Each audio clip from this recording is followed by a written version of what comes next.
a lot of good news around the conference in both soccer and volleyball, and match up these teams against each other, and a grueling MIAA regular season schedule in both sports, and then that'll lead into our November tournament championships for both sports.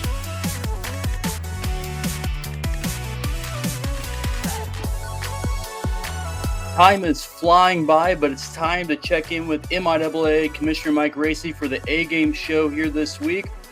Sir, off camera, we're kind of talking about how fast time's flying, and we'll get into basketball stuff here in a little bit, but we're already almost to October here in the fall season. But happy to have you with me again this week, and things going pretty well so far? Yeah, we're off to a good start, but yeah, like you're saying, Chris, the summer flew by, the fall is slowly disappearing. We'll be into holiday season before we know it. We were in meetings yesterday talking about both the basketball media day coming up on October 8th, and then we were actually doing some planning already on the basketball tournament in March. So we're right in the heart of it. Once you dive in and the season starts.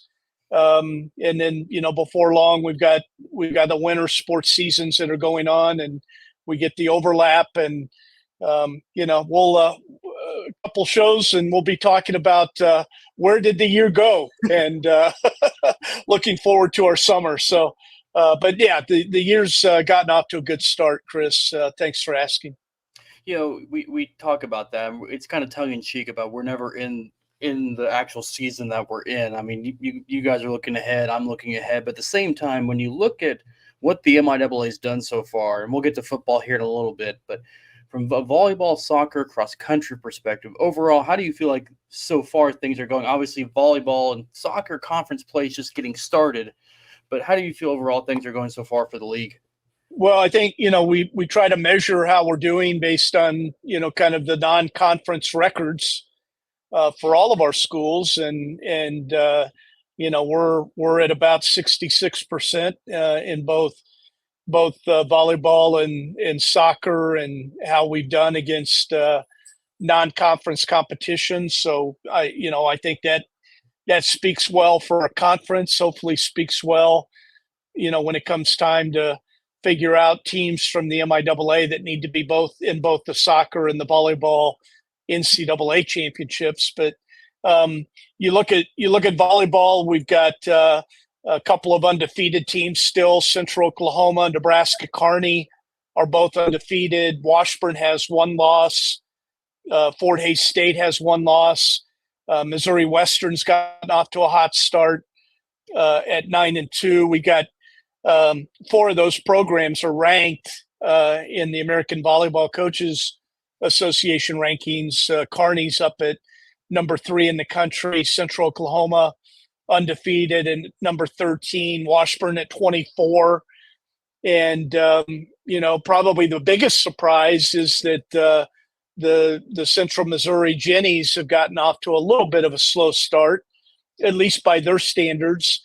As you recall, Chris, they were picked to win the MIAA in our preseason coaches and media poll, and right now they're at about 500 as we enter conference play, and but a lot of volleyball left to play, and I'm sure they'll get in the hunt for top seedings for our conference tournaments. So volleyball's gotten off to a great start. I'll say the same about soccer. We've got I think 3 undefeated teams as we enter conference play. Northeastern State, Missouri Western, Nebraska Kearney. I think in the rankings we've got Central Missouri's in the top 10. Washburn that won, or actually finished runner-up, competed in the national championship match last year. They're ranked 21 in the country. And this is a year where we've got a brand new program. Pitt State is in their first year sponsoring women's soccer. And albeit their first conference home match on Friday, they'll be hosting Nebraska Kearney. And I'll be down there for that historic moment. Pitt State hosting their first MIAA women's soccer match. So a lot of good news around the conference in both soccer and volleyball. And now we get tested. We match up these teams against each other, and a grueling MIAA regular season schedule in both sports, and then that'll lead into our November tournament championships for both sports. You look at it and you went through the standings. 10, I believe it's 10 of the 13 soccer teams are 500 or better, and then volleyball 10 of the 12 are 500 or better. So I would say conference non-conference play has gone really, really well. And now it's beat up on each other, and then we'll see what happens come regional seeding and everything when that debate always comes back around. So things going well for the MIAA here in the preseason. Part of it, obviously, cross country is getting going as well here in the fall season. And you got football, right? I mean, everybody knows about the new thing this year where you have a game every week on 38th spot, where it's getting more eyes on Division II as well as MIAA football. Through the first few weeks, how do you feel that's been going so far? Well, you mentioned cross country too, so I'll give a quick recap. Yeah. But Chris, we've had, I think, 4 of our programs have won team championships in cross country meets that they've entered into in the early season. Rogers State won a team title at an event that they hosted. Pitt State won a team title at the Bearcat Classic, and Kearney won the team title at the Platte River Rumble Gold in women's cross country. And then Northwest on the men's side won the team title at an event that they competed in with 17 teams on September 20th. And we've got the regional rankings were put out by the Track and Field Association, and we've got teams in the top 5, both men's and women's regional rankings. So we're off to a good start there. On the football side, gosh, we get number 2 and number 3 in the country. Go down to MIAA foes.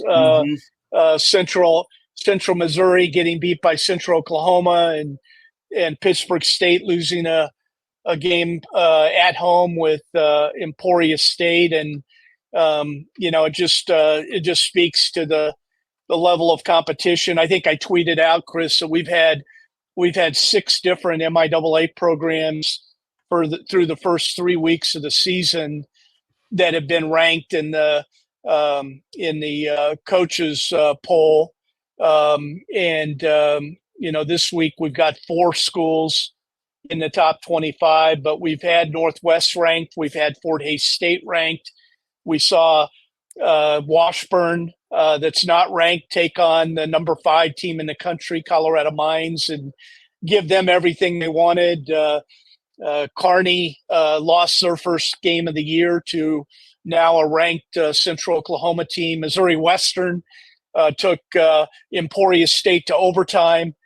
So it's a crazy year, but you just got to look at the strength of this conference from top to bottom and realize that we've got teams in this conference that are going to finish middle of the pack that could win a lot of Division II conference championships. And we're as you mentioned, we're broadcasting games this year, a TV game of the week, and it's actually gone, as far as ratings, Chris, it's gone a little better than I had thought we would in year one.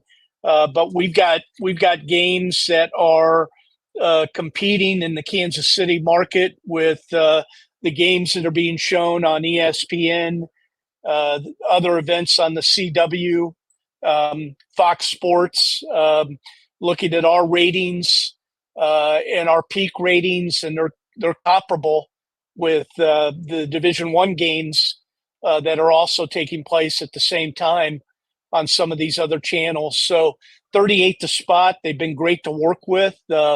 They've been very pleased. We had 3 games right off that were non-conference matchups with ranked opponents. We started the season with the Pitt State win against Ferris State.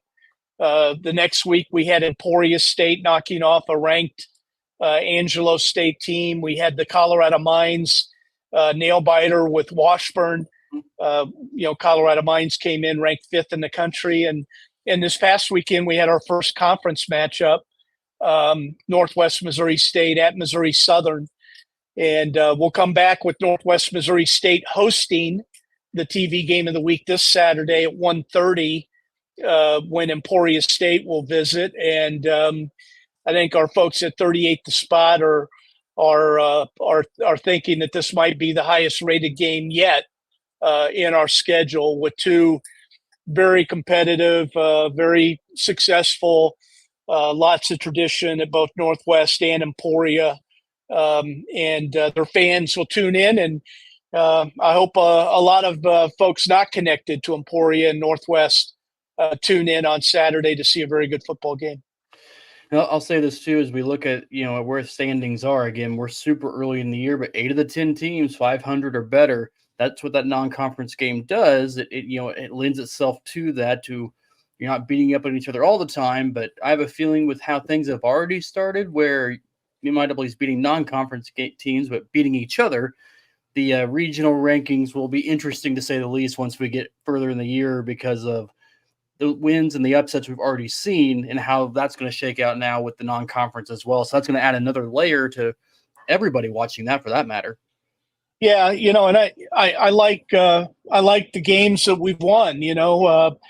Pitt State beating Ferris State provides the regional ranking committee a lot of information that they'll need in deciding how many teams from the MIAA and how many teams from the GLIAC get to make the playoffs. How teams do against Pitt State, how teams do against Ferris State in conference games. Having that common opponent between the 2 conferences will help the regional advisory committee make some decisions, give them a tool that they haven't had before.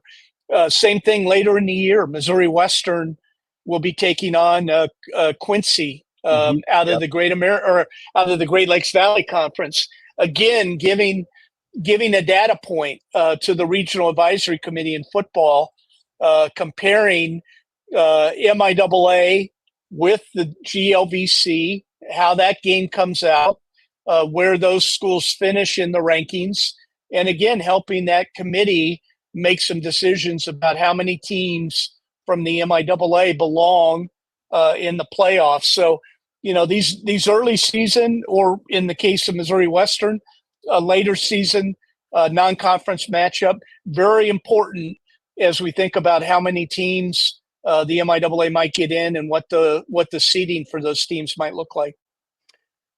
I know we're talking about time flying by, but there's still a lot of football to be played still in the regular season, all the way through up to late November. And then that's where things get interesting with the postseason. But again, fall sports off to a great start. Like you said, I told you we're going to talk about basketball. I told everybody we're going to talk about basketball, which seems far away. But like you talked about, media days next month, regular seasons right after that. Then March, we get at March Madness, MIAA tournament, which is probably going to be a topic people are really curious about moving forward, isn't it? Yeah, we've had a great run in Kansas City, and I think this will be conference basketball tournament number 22 when we get together for MIAA Madness. I think it's March 5th through the 9th this year at Municipal Auditorium. And Chris, you and I have talked before on camera and off camera how lucky we are as a conference to get to play in such a historic venue like Municipal Auditorium. It's been a great place, a lot of memories, and a great place for our fans from across the country to gather, to come to Kansas City and to celebrate. But we have a contract that's set to expire after the 2026 tournament. So this tournament and one more, and then our agreement is up. And our presidents have asked, as we continue discussions with Kansas City and the continuation of the basketball tournament at historic Municipal Auditorium, that we open it up and see if there are other communities that might be interested in having this great event. And it's probably no surprise, Chris, that when we put this out for RFP, that we did have a few communities that said, "Hey, we'd like to do that, and we think we can do it better than Kansas City." And we've got we've got the perfect place that also has history and has hosted big events. And I can't get into too many details about where those communities are and who we're talking to about the possibility of moving the MIAA tournament. But it is a discussion that our presidents will have for the first time when they get together in January. And there's really no set timeline, but I do think that our presidents are maybe hoping they're in a position that they can make a decision by this year's tournament and make an announcement whether we're continuing with a new agreement in Kansas City and how long that will be for, or whether there's a new home for the MIAA basketball men's and women's championships and where that would be. So, a lot will happen in the next 6 months that will, allow us to have some certainty of what's next for MIAA basketball. Our coaches love Municipal. Our coaches love Kansas City. I think our fans do too. It's getting increasingly difficult to stage a MIAA basketball tournament in downtown Kansas City during those first few weeks of March. That other conference, the Big 12, is kind of encroached on our turf, so to speak. And Comic-Con. Comic-Con's another one. A few Broadway plays. I think Mamma Mia was doing very well at the box office last year while we were trying to play a basketball tournament. Parking is crazy difficult, and it just got more difficult as they tore down the Barney Alice Plaza parking garage right there in between Municipal and the Marriott. Being able to find hotels downtown that are willing to work with us when they could probably make a lot more money on some of these other events that are in Kansas City at that same time. So those are some of the challenges that we've worked through in the past, that the city's aware of, that the city's trying to help us with, and we'll see where it all shakes out. But it's I guess the good news that I would tell MIAA basketball fans is that we have some choices. Kansas City wants us, and they want us to stay. And there are some other communities that want us really bad, and they're going to do everything they can to show our ADs and our presidents why the MIAA basketball tournament should be in their communities. So it's good to have options. It's good to be wanted. It's good that these communities recognize how passionate MIAA fans are for basketball, and that they'll travel and they'll come and they'll show up and they'll create a great environment. And it also helps when we've got nationally ranked men's and women's teams that people want to come and watch. So kind of a combination of a lot of reasons why this is such a great event. It'll continue to be a great event wherever we end up. But the message for fans is that we do have some options, and it'll continue to be a great March event for our MIAA student athletes wherever we go. I know we can't get into too many details of the specifics of it all, but Is location a big piece of this too? Is it doesn't have to be centrally located by any means, but when you have Arkansas, Fort Smith, Nebraska, Kearney, Hayes, Warrensburg, is that kind of maybe the ideal thing the presidents, the league is looking for? Is it doesn't have to be perfectly centrally located, but at least something to where it's not more for one school than others. Obviously, that's going to be the case for the further away schools right now, like it is in Kansas City. But is that still kind of a goal when you guys go through this process?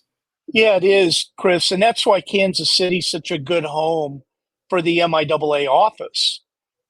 We don't have any schools here, but we have 120,000 MIAA alumni that live in Kansas City, that call Kansas City home.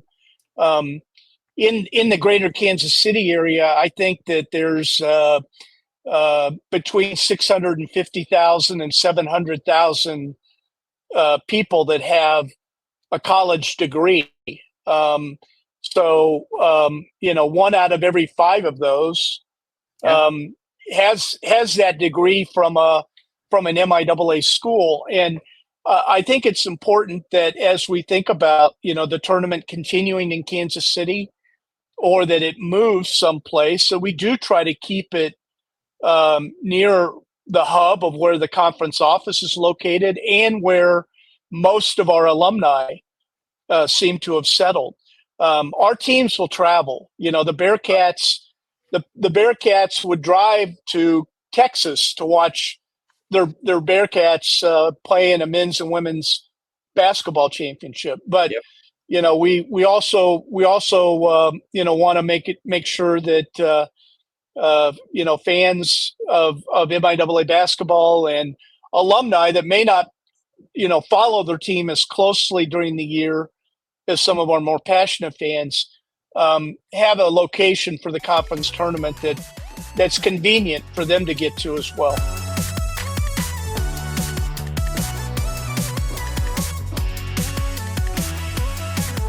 Joining us now on the A Game Show is the Assistant Commissioner for Communications, Brenna Winn.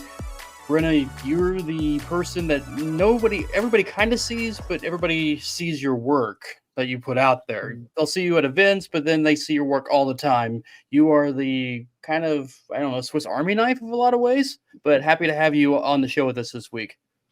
Yeah, happy to be here. Thanks for having me, Chris and Mike. I definitely prefer to be behind the screen for the most part, but happy to join you guys. This is great for you. Yeah, just it's a good facial exposure is what everyone in the league wants. I'm originally from Iowa. Found my way to Missouri as a graduate assistant at the University of Central Missouri. Prior to that, I was a former student athlete myself. Division III, I played soccer and softball at Coe College in Cedar Rapids, Iowa. But yeah, I'm entering my 4th year in the league. That sounds crazy, but yeah. Well, Brenna, we get a lot of email about the show, don't we, Chris? Mm-hmm. And overwhelmingly, the emails always we want Brenna. So yeah, we are answering the fans. We're delivering today. So we want the person to make all the all conference stuff. That's what we get. We'll get to that in a minute. But don't give them my personal phone number or anything. Well, that's for this episode. You talk about being a 2-sport athlete in college. Which sport was the one you enjoyed more? Was it more softball or soccer, or which one do you feel like you're better at, and which one did you enjoy more? Well, I was definitely recruited to play softball. I think the soccer coach at Coe was in his first year, and maybe I had heard a rumor that I was decent at soccer. So called me up to come check out practice. I ended up really getting along with all the girls that were already committed to the team. And so it was just a simple phone call to my softball coach to double check that it would be okay. He's like, don't miss too much fall ball, but I'm okay with it. Okay, so definitely softball was my more skilled sport, I would say. I will say I think I found myself having more fun on the soccer field. Had the opportunity to get a little more physical out there, I guess. Well, yeah, you can't run over people in softball. You Soccer, could try. soccer, but you know how soccer usually goes is through some shoulder checks. What are the challenge? I know Mike and I've talked about this a lot about the challenges of the student athlete has between practices, school, jobs, everything like that. Playing two sports, I mean, that adds an extra level. Obviously, that's your choice to do that, but what is that balance that a student athlete does go through? And yours is a special case, I know, but that's still a lot to have to balance every day. Definitely. It was a lot going on. Not only was I a two-sport athlete, but you take into account all the workouts, conditioning, weightlifting that goes into play as well. Um, it's quite a balance when you take in the aggressive academic side. Co is a private liberal arts school, so our professors definitely knew us by name, didn't hesitate to shoot us an email if we were ever absent from class. So academics was just as heavy as athletics on my plate in undergrad for sure. And balancing it, for me, it was better having a busy schedule. I knew I only had a certain amount of time each day, each week for studying. And so I really dedicated a lot of my time. Seriously, it was a serious time and then not so serious time. I had to add the serious time in there for those small windows of study time. But on top of being a student athlete, I was also a student worker. I worked in CO's athletic department as a student SID, Sports Information Director. So at a young age, I was learning how to, I guess, code into stat crew. A The skill fun stuff most, where that crashes, yeah, right? Yeah, when that stops exactly. working. A Yeah. skill most people my age never learned. I was happy to get experience it, but working in that office when I was younger definitely sparked the interest in athletic communications, and pretty much is why I'm here today. I'll go quickly through a couple of your bio things here because I think maybe that led you on this path too. You were awarded the NCAA Women and Ethnic Minorities Grant, Division III Leadership and Development Intern at UCM. You were a Women's Administrator Intern. How did all of those grants or intern opportunities help you further your career and now land you here with the MIAA? Yeah, definitely. The internship I did through the NCAA right after my undergraduate was incredible. I got to experience so much more than just kind of like, I already had the experience of the hands-on from working as a student in a Division III athletic department. But then there's so much more to athletics other than the day-to-day duties. It's all about networking, building those relationships, and kind of growing your network is really what helped me in that position. We were kind of encouraged to attend every single convention the NCAA or all these organizations have to offer. And I was able to meet people in multiple fields of athletics and have conversations with them and best practices, what's worked in the past, what hasn't. And that exposure I got in those 2 short years, I think aggressively helped me learn and grow in this field. Mike, I know when you guys brought her in all those years ago, 4 years, that's a long time. I know, I get it. Anyway, I almost felt like when you said that, it made me feel older, and I don't want to talk about Well, but I aged everyone when I said that, I suppose. yeah, I was like, okay, 4 years, that's a long time. When you guys were looking to bring in someone for this role that Brenna's in now, obviously digital the communications, that's evolving. Even probably since Brenna took over. What stood out about Brenna when you guys were going through this process of finding someone and making a decision about her?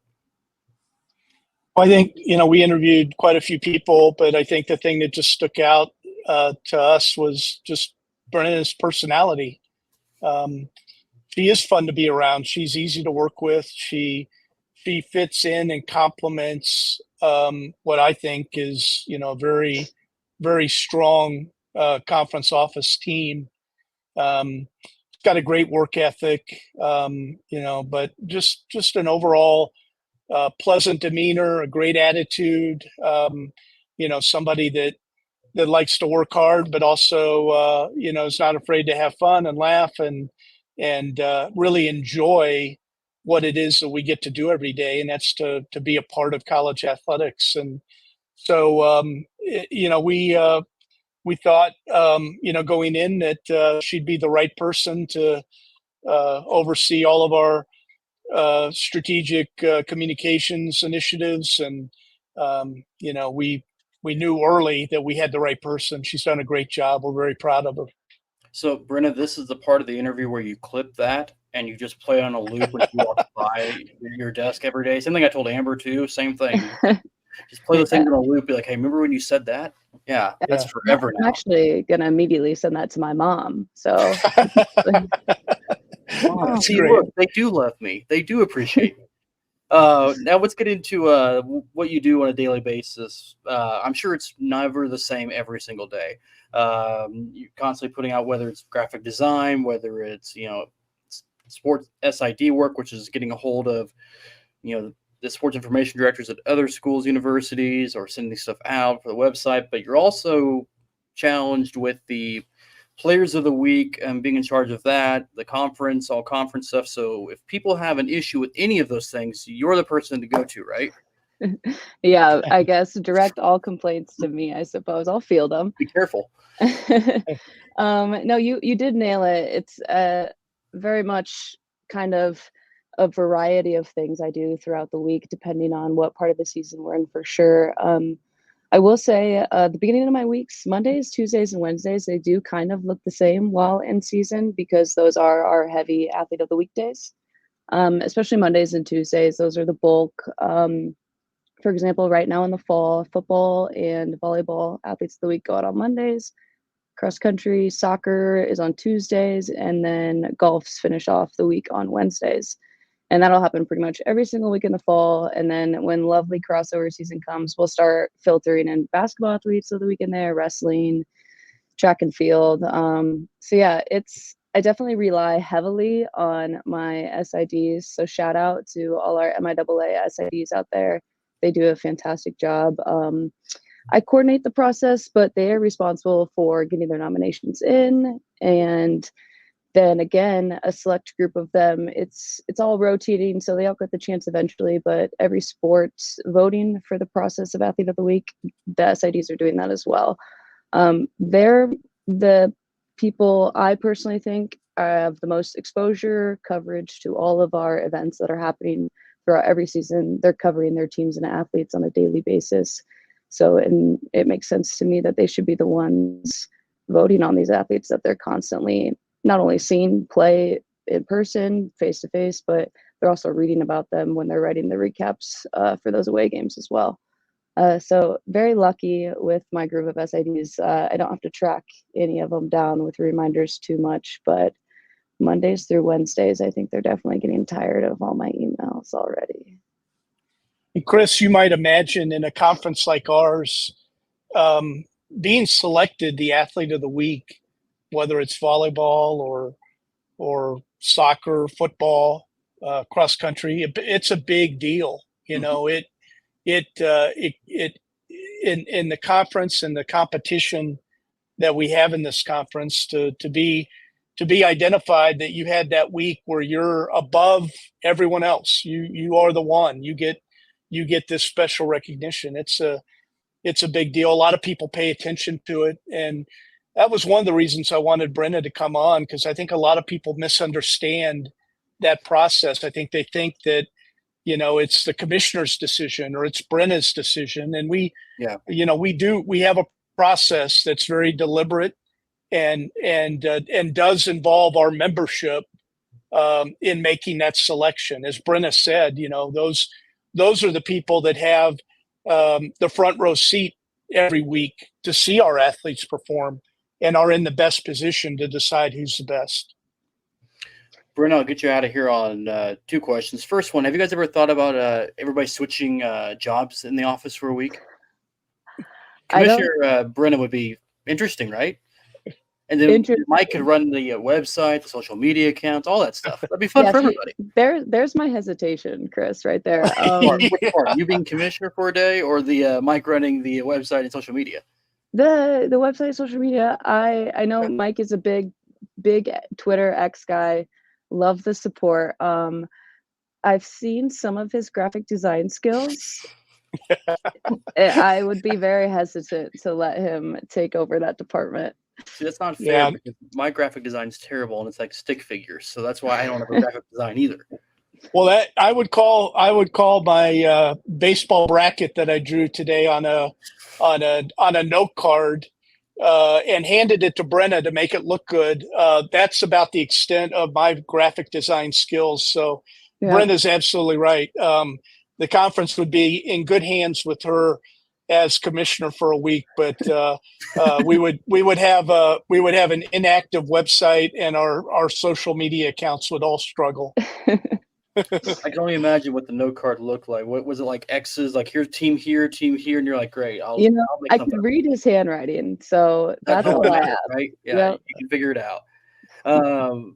I know you got a lot of parts of your job here. But what's the most rewarding part of the job? Definitely still being able to capture those moments in a way like a student athlete would still look at it and see themselves and be like, wow, that's really cool that the conference made that for me. That's my favorite part, whether that's making an athlete of the week graphic or being at a championship and capturing those last final moments of the championship game or capturing those athletes throwing the sticker on the bracket board. As a former student athlete, those moments never get old. So being able to capture those and then display them in a way that the younger generation thinks is cool enough to share, I'm happy if I did that any day. Brenna, I appreciate the time today. And A Game Show will be back here in a few weeks. I guess it'll be October at that point. Okay, yep, we're flying by. We'll be right into almost basketball season, which you can look forward to, Brenna. Crossover season's a few weeks away. Yeah, you look thrilled. I'll be seeing you soon at Media Day, right? Do what? I'll be seeing you soon at Media Day, right? You know, if I can get down there, I will. Ever since my job changed a little bit, it's, I don't even know what I'm doing tomorrow. We got a lot of questions. Where's Chris Roush when you don't show up? So I get that a lot. And we're serving barbecue. Okay, well, go ahead and put me down for two people. Just me eating for two, basically, at that point. All right, thank you, guys. A Game Show. Appreciate the time as always. Thanks for having me, guys. Chris.